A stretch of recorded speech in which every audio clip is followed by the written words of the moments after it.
the word technology means different things to different people. I think a lot of times it brings to mind images of the latest electronic gizmo or gadget. The new HD TV with the screen the size of a small elephant, or the latest snazzy smartphone that's so smart you can have a discussion with it about the best place to eat a taco at 2 in the morning, which of course is Taco Bus. How'd you know?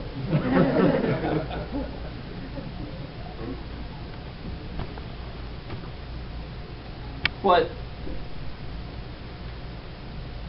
luckily there's another side of technology. There's a side of technology that is more about innovation and creating things that make a serious impact on our lives and change them for the better.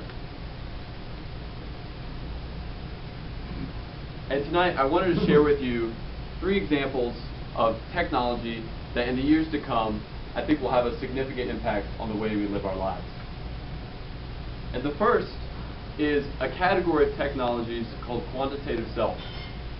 And currently, quantitative self is a word used by a group of people who love to track statistics about themselves. They like to track how many steps they walk every day, or how well they're sleeping, or what kind of food they're consuming, their weight throughout from day to day. And then they'll often take these statistics and they'll graph them, and they'll spend a lot of time analyzing them to find out how healthy they are and use that to modify themselves for the better. And for years we've had waist pedometers, digital pedometers that we can wear and look down at and see how many miles we've walked that day. But there's new technologies on the market that go a step beyond that, and they show things like how many stairs you've stepped up that day, or an estimate of how many calories you've burned that day.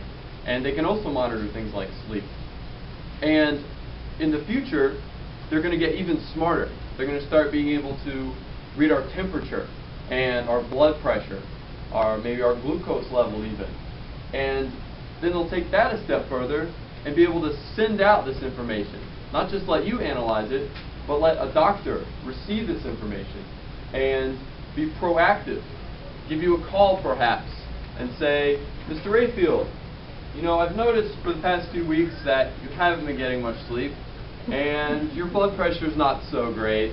And I also noticed you've been eating a Big Mac every day, and I'd really like you to come to my office, and I think you could use a checkup.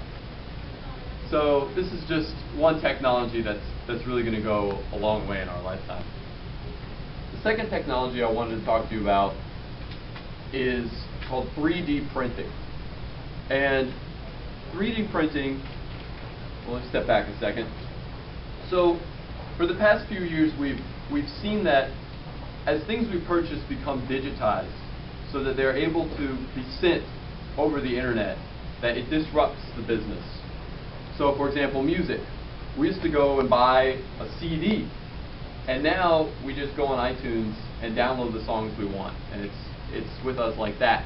We're seeing it now with books, with the Kindle, with Amazon Kindle, and with the Nook, all these things. We're seeing retail bookstores go out of business. Borders went out of business. Barnes & Noble is struggling.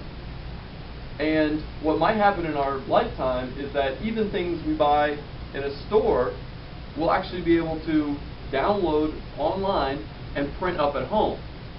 So I don't think you're going to be printing yourself a refrigerator or a set of golf clubs, but you might print out a ice cube tray or a golf tee. And again, this is just a technology that we're going to see improve. There's already companies selling home-based 3D printers for under $3,000. And you can actually go online right now and download all kinds of objects and print them yourself at home. The third thing I wanted to talk about is a little scary, I think, to most people, and that's self-driving cars. So in the past few years, Google has developed, based on a Prius, a car that completely drives itself. And of course, for testing purposes, they have someone in the car ready to stop it if it comes to that. But these cars are able to navigate traffic, They've actually tested it over 300,000 miles, and they've only had 2 accidents in that time, and both had to do with humans. One, someone was driving the car, and the other, someone rear-ended the car. So, even though it's a scary thought that a computer is going to be driving us around, it's actually a lot safer. Maybe. It's scary.